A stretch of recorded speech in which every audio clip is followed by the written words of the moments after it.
Magandang araw, Parañaque! Ako si Carmina Manalang at narito na naman ang weekly news recap ng Parañaque ngayon. Hatid sa inyo ang pinakamahalagang balita sa ating lungsod ngayong linggo. Sa pagpapatuloy ng mga hakbang para sa learning recovery, nagsagawa ang School Division of Parañaque City na magkakasunod na pagsasanay para sa mga guro at tutor. 2 pampublikong paaralan ang naging sentro ng programa na layong palakasin ang kakayahan sa pagbasa at pagtuturo. 3 araw na training ang inilunsad para palakasin ang kakayahan ng mga guro at tutor sa pagtuturo ng pagbasa at literacy. Sa Parañaque Elementary School, nakatuon ang pagsasanay sa mga school heads at grade 1 teachers. Tinuro rito ang step-by-step reading approaches, sight word mastery, at comprehension strategies na sinabayan ng hands-on practice at demonstration teaching. Samantala, sa Parañaque National High School Main, lumahok ang 43 tutor trainers mula elementarya at sekundarya. Nakatuon ang kanilang training sa paggawa ng remedial activities at inklusibong intervention para sa mga batang hirap sa pagbasa. Idinaos ang aktibidad mula Setyembre 9 hanggang 11, 2025. Mula sa usapin ng edukasyon, lumipat naman tayo sa isyong pangkapulisan.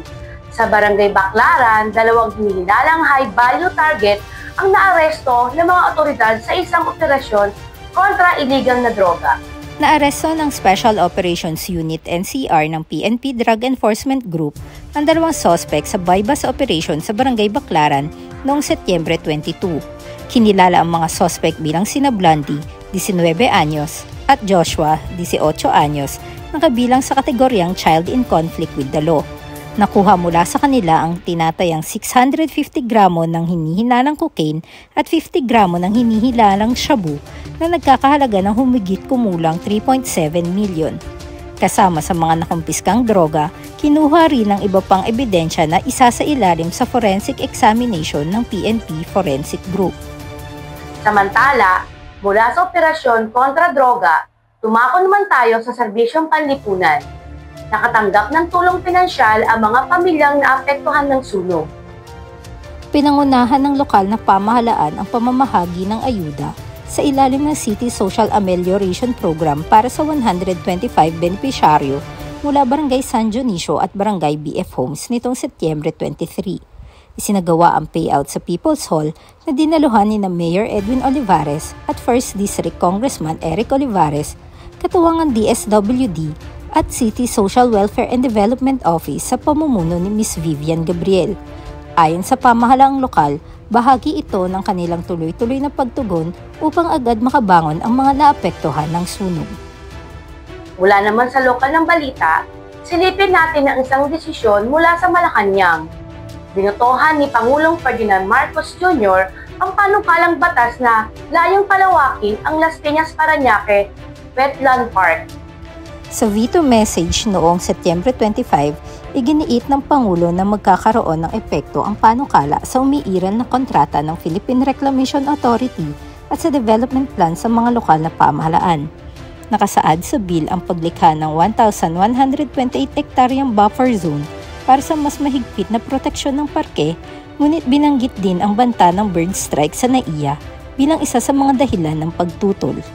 Matinding labanan naman ang nasaksihan kahapon sa Mayor Edwin L. Olivares Inter-Barangay Volleyball Tournament 2025 Quarterfinals. Sunod-sunod na sagupaan ang nagbigay init sa court habang bawat koponan ay todo buwis buhay para makasungkit ng pwesto sa semifinals. Mainit na laban ang sumiklab sa quarterfinals ng Inter-Barangay Volleyball Tournament sa Parañaque Sports Complex nitong Setyembre 27. Inorganisa ito ng Parañaque Youth and Sports Development Office at dinagsa ng mga taga-iba't ibang barangay na todo suporta sa kanilang mga koponan. Sa Women's Division, pinatumba ng San Dionisio ang San Isidro sa 2 dikit na set. Sumunod ay nagtagumpay ang BF matapos idaan sa 3 set ang San Martin de Porres. Sa isa pang matinding bakbakan, nanaig ang Tambo kontra Don Galo habang tuloy-tuloy naman ang San Antonio matapos talunin ang Moonwalk. Sa men's division, tinalo ng Santo Niño ang Tambo sa 3 set. Pumasok din sa semifinals ang BF matapos magwagi laban sa San Antonio. Hindi pinaporma ng San Isidro ang San Dionisio at tinapos agad sa 2 set. Sa huling laro, panalo ang San Martin de Porres matapos ang 3 set laban sa Moonwalk. Ang mga nagwaging koponan ay maghaharap muli sa semifinals na gaganapin sa Oktubre 11. Para naman sa mga motorista, may magandang balita sa mga gasolina pero may dagdag pasanin sa presyo ng diesel. Ayon sa mga oil industry forecast, posible ang rollback sa gasolina habang may nakaambang pagtaas sa diesel. Posibleng magbawas ng 50 hanggang 70 sentimos kada litro ang presyo ng gasolina. Inaasahan namang tataas ng 30 hanggang 50 sentimos ang kada litro ng diesel. Dulot ito ng sapat na supply ng gasolina sa Asia at pagtaas ng stockpiles. Habang ang presyo ng diesel ay patuloy na tumataas, bunsod ng mga supply risk kabilang ang tensyon sa pagitan ng Ukraine at Russia at mga limitasyong.